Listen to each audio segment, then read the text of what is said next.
J'ai tué ma femme ce matin-là. Non pas d'un coup de couteau ou d'une balle, mais d'un simple clic sur renvoyer. Et pourtant son sang coule encore sur mes mains virtuelles. Elle m'avait supplié de falsifier les comptes de mon entreprise pour financer ses rêves brisés d'influenceuse. Et j'ai obéi, avant de la trahir en la livrant aux flics d'un anonymat glacial. Dans ce pays où l'amour se mesure en likes et en euros. J'ai appris que la revanche n'est pas un cri, mais un murmure qui ronge l'âme jusqu'à l'os. Paris. Cette salope de ville aux lumières éternelles m'a toujours paru un piège doré. J'y suis né. J'y ai grandi. Et j'y ai cru que le travail acharné aux ces nuits blanches à coder des algorithmes pour une start-up de fintech dans le 10e arrondissement me vaudrait une vie décente. Marie et moi. On s'était rencontrés à la Sorbonne. Étudiant fauché mais ivre de promesses. Elle, avec ses cheveux châtains cascadant comme une pub pour L'Oréal. Et ses yeux verts qui promettaient des aventures plus folles que les manifs de mai 1968. Moi. Le geek besogneux. Fils d'un ouvrier de banlieue qui m'avait seriné que l'argent. C'est la seule religion qui ne ment pas. On s'est marié à 28 ans. Dans une petite mairie du Marais. Avec un banquet arrosé de vin rouge bon marché et des rires qui masquaient déjà les fissures. Notre appart. Un 2 pièces étriqué rue de Rivoli. Sentait le café brûlé et les ambitions inachevées. J'étais analyste financier junior chez Fintech Paris. 45 000 € par an, pas de quoi pavoiser. Mais assez pour payer le loyer et rêver d'un crédit pour une maison en banlieue. Marie travaillait comme graphiste freelance. Instable mais créative. À retoucher des logos pour des marques de mode éphémères. On se complétait, elle. L'artiste volatile, moi. Le rock prévisible. Puis vint l'année 2023. Celle où les réseaux sociaux ont avalé nos vies comme un ogre affamé. Marie scrollait inlassablement Instagram. Fascinée par ces influenceuses qui voyageaient à Bali pour un post sur un bikini et rentraient avec des partenariats à 5 chiffres. Regarde ça. Chérie, me disait-elle un soir. Son téléphone illuminant son visage comme un autel païen. Cette fille. Elle a quitté son job de merde et maintenant elle vit de ses stories. Pourquoi pas moi? J'ai du style. Du charisme. Je pourrais faire pareil. Je riais. Jaune. C'est un mirage. Marie. 99% finissent en serveuse dépressive avec 200 followers fantômes. Mais elle insistait. Ses yeux pétillants d'une ferveur messianique. Les algorithmes l'avaient ensorcelée, ces femmes qui monétisaient leur sourire. Leur corps. Leur quotidien banal transformé en conte de fées capitalistes. Pour elle, c'était la liberté ultime, pas de patron. Pas d'horaire. Juste un feed impeccable et des codes promo qui pleuvent. Le déclic arriva en janvier. Lors d'un apéro avec des copines du quartier. L'une d'elles. Une certaine Léa. Vantait son Hausside 2000 € par mois en promo pour des cosmétiques bio.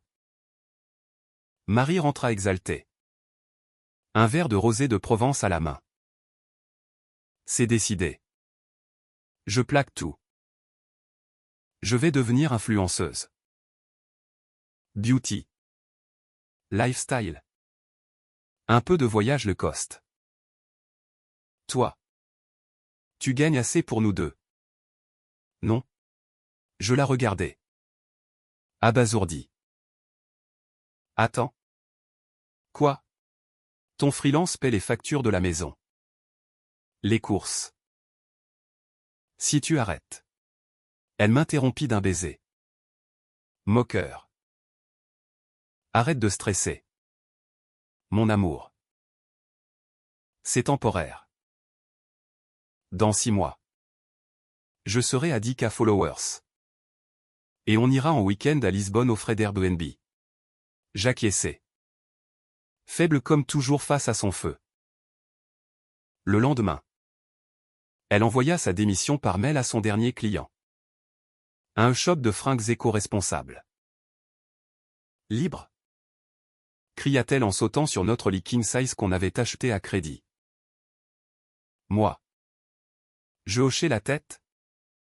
Le ventre noué. En pensant aux traites qui s'accumulaient. Les premiers mois furent un tourbillon d'enthousiasme factice. Marie se mua en machine à contenu, shootings improvisés dans notre salon. Avec des filtres Lightroom qui effaçaient les cernes de nos nuits trop courtes. Elle acheta un ring light chinois sur Amazon aux 30 €. Livré en 48H et un trépied qui cliquetait comme un insecte mécanique.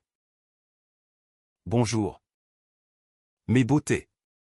Aujourd'hui. On teste le nouveau rouge à lèvres végan de chez Sephora, gazouillait-elle face à la caméra. Ses lèvres pulpeuses ourlaient en un sourire commercial. Je rentrais du boulot. Épuisé par des spreadsheets interminables. Pour la trouver en peignoir de soie. À éditer des réels sur son MacBook. Regarde. J'ai déjà 500 followers en un mois. S'exclamait-elle. Ignorant que la moitié étaient des bots russes ou des comptes inactifs. On dînait de sushis livrés pour l'esthétique Insta.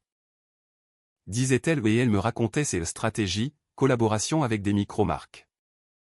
Giveaway pour booster l'engagement. J'écoutais. Fasciné et terrifié. En me demandant si c'était encore ma femme ou un avatar pixelisé. Mais l'euphorie s'effrita vite. Comme un post mal hashtagué noyé dans l'océan algorithmique. À 3 mois. Ses followers stagnaient à 1200. Un mélange de potes parisiens compatissants et de lurkers anonymes. Les partenariats? Zéro. Elle postait des stories sur des brunchs au café de fleurs payés de notre poche en taguant des marques qui l'ignoraient superbement. C'est normal? Chérie. Rome ne s'est pas faite en un jour, me serinait-elle. Mais ses yeux trahissaient la panique. Les factures s'empilaient, EDF à 180 €. Le crédit revolving à 12% d'intérêt qu'elle avait ouvert pour un kit influenceur, appareil photo Canon d'occasion. 800 €. Moi. Je bossais 50 heures par semaine. À débugger des codes pour des clients ricains qui payaient en retard. On serre la ceinture, disais-je un soir. En servant des pâtes au pesto maison. Elle explosa, serrait la ceinture. C'est toi qui vis comme un moine. Moi. Je construis notre futur. Si je rate, ce sera ta faute. Parce que tu ne crois pas en moi. Ces mots me giflèrent. Aigre comme le vin aigre qu'on buvait pour noyer le silence. Hiver 2023. Paris sous une pluie grise qui collait aux vitres comme des regrets. Marie sombrait. Ses postes devinrent sporadiques. Forcé, un selfie morose devant la tour Eiffel. Légendé quand la magie s'efface vie de rêve. Les followers fuyaient. Sentant l'odeur du désespoir. Elle scrollait des heures. Comparant son feed rachitique à ceux des reines du game, ses influenceuses aux millions de likes. Avec des sponsors LVMH et des jets privés. Elles ont eu de la chance. Ou des contacts, marmonnait-elle. Les ongles rongés jusqu'au sang. Un soir, elle pleura dans mes bras. Son maquillage waterproof coulant en traînées noires. Je suis un échec. Paul. Un putain d'échec public. Je la serrai.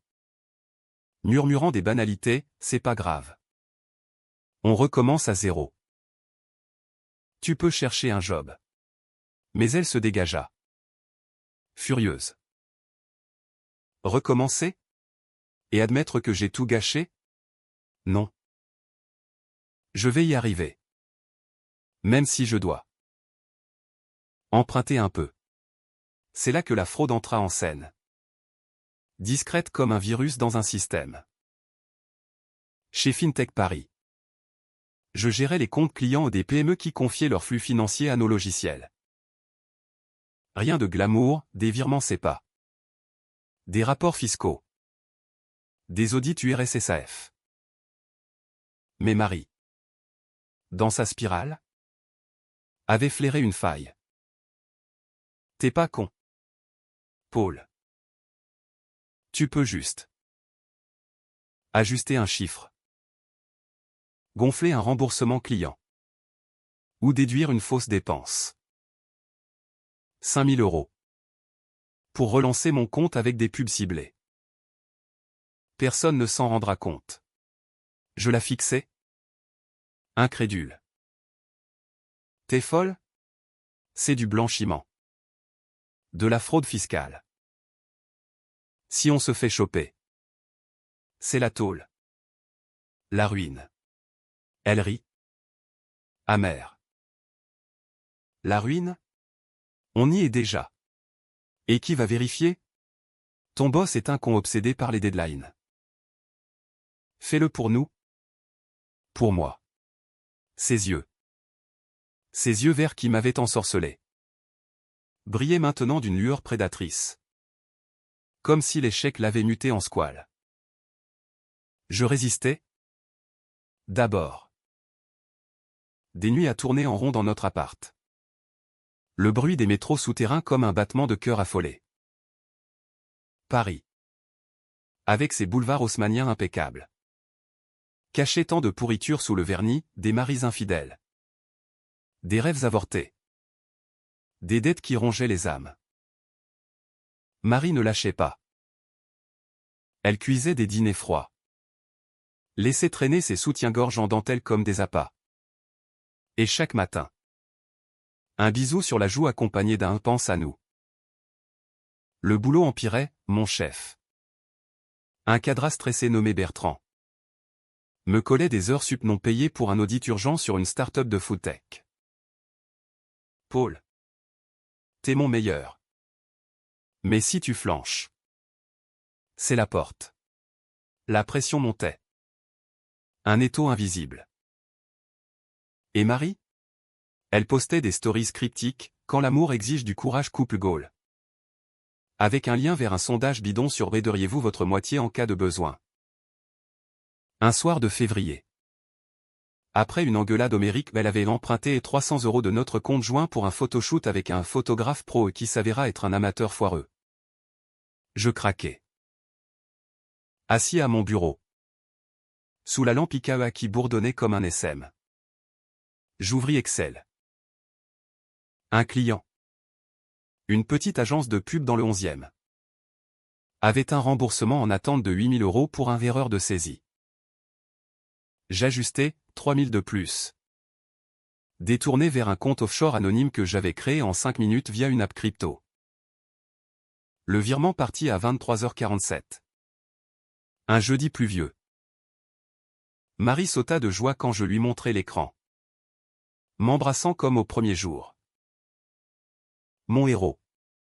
Avec ça, je vais exploser les 5K followers. On va s'en sortir. On fit l'amour ce soir-là. Fiévreux. Sur le tapis perçant taché de vin rouge. Mais au fond de moi, un verre se tortilla, la culpabilité. Acide. Rongeant la joie factice. Les semaines suivantes furent un vertige. Marie dépensa les 3 000 en un éclair, abo premium à la thé pour cheduler ses posts. Un cours en ligne sur monétiser ton audience à 200 €. Et une série de pubs Facebook ciblées sur des millénials parisiennes en quête de glow-up. Son feed s'embellit, des tutoriels maquillage fluide. Des hauls éco-friendly avec des produits empruntés, non rendus. Les followers grimpèrent à 3 000. Puis 4 500.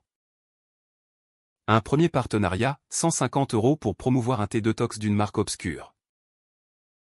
Tu vois? C'était ça qu'il fallait. Triomphait-elle. En commandant des sushis chez Yamcha pour fêter. Moi. Je souriais. Mais le nœud au ventre grossissait. À FinTech. Bertrand me convoqua, Paul. Y a un décalage sur le compte de pub créa. 3K manquants. Tu vérifies? Mon cœur s'arrêta. Une erreur de saisie. Chef. Je m'en occupe. Je corrigeais en surface. Mais la sueur froide me collait la chemise. Marie. Oblivious. Planifiez déjà le prochain coup, besoin de 10K pour un voyage à Porto. Pour du contenu premium. Tu peux refaire le coup? C'est là que la revanche germa. Non pas comme une explosion, mais comme une graine empoisonnée dans un sol aride. Je rentrais tard, prétextant des réunions, pour ruminer seul dans un bar du canal Saint-Martin. Un pastis amer à la main. Paris la nuit. Avec ses néons flous et ses couples enlacés. Me renvoyait mon reflet, un lâche de 32 ans.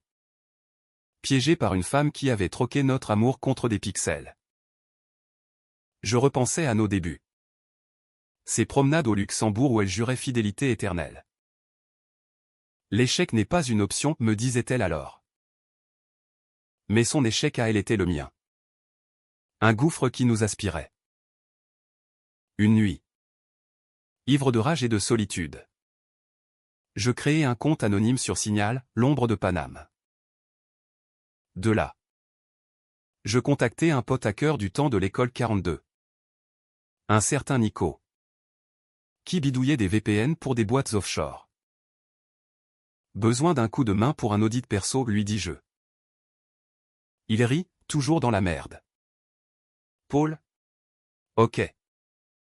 Pour 500 balles. Le plan se forma en couches. Logique comme un algorithme bien ficelé. D'abord, je documentais tout, capture d'écran de nos SMS où elle me suppliait. Enregistrements vocaux de ses idées géniales ou pour frauder. Puis, via l'ombre, je balançais des leaks anonymes sur un forum dark web français. Le coin des ombres, un repère de whistleblowers et de vengeurs en ligne. Pas sur elle directement. Non, sur FinTech Paris. J'inventais des irrégularités mineures. Gonflé pour alerter les autorités sans me mouiller.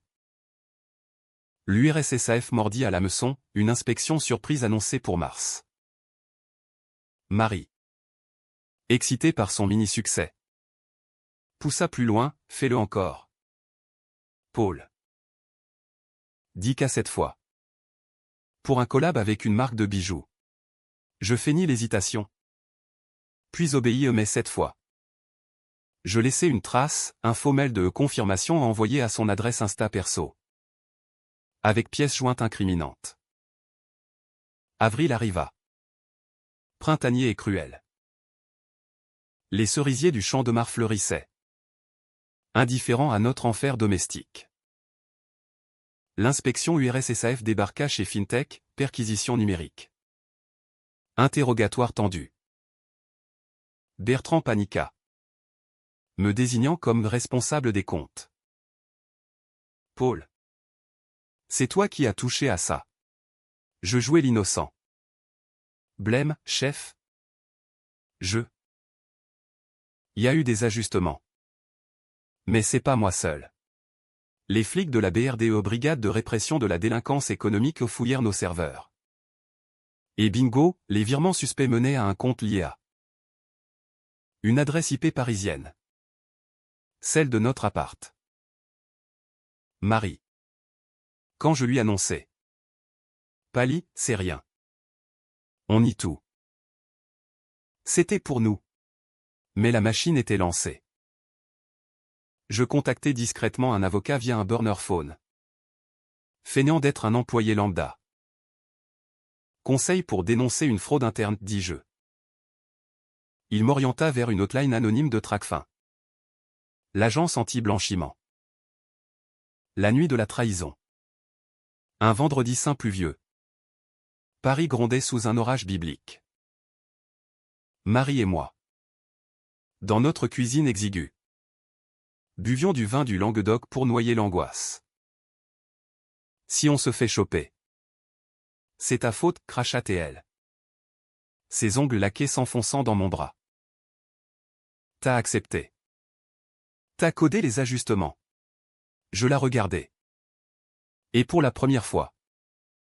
Je vis l'étrangère, pas ma muse. Mais une prédatrice qui m'avait vidé de mon intégrité. Et toi?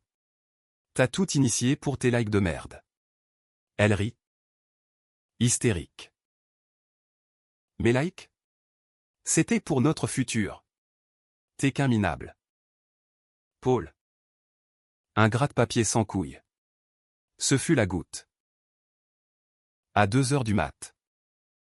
Pendant qu'elle dormait. Vodka coca à la main. Je cliquais, un mail anonyme à la BRDE. Avec toutes les preuves SMS. Enregistrement. Flux financier. Fraude conjugale impliquant son nom. Via compte FinTech Paris. Preuve jointe. Envoyé. Le sang virtuel coula. Le lendemain. Pâques. Le monde s'effondra. Les flics frappèrent à notre porte à 8 heures. Menottes prêtes. Marie hurla. En nuisette de satin. Tandis qu'il la plaquait au sol. Paul. Dis-leur que c'est faux. Je feignis la stupeur. Les larmes aux yeux, je l'ai découvert hier. J'ai tout dénoncé pour nous sauver. Les voisins. Ces commères du quartier. Colportèrent la rumeur, le couple du troisième. La fraudeuse Insta. Son compte explosa au pas de followers. Mais de à terre, Karma est sa bitch influenceuse escroc.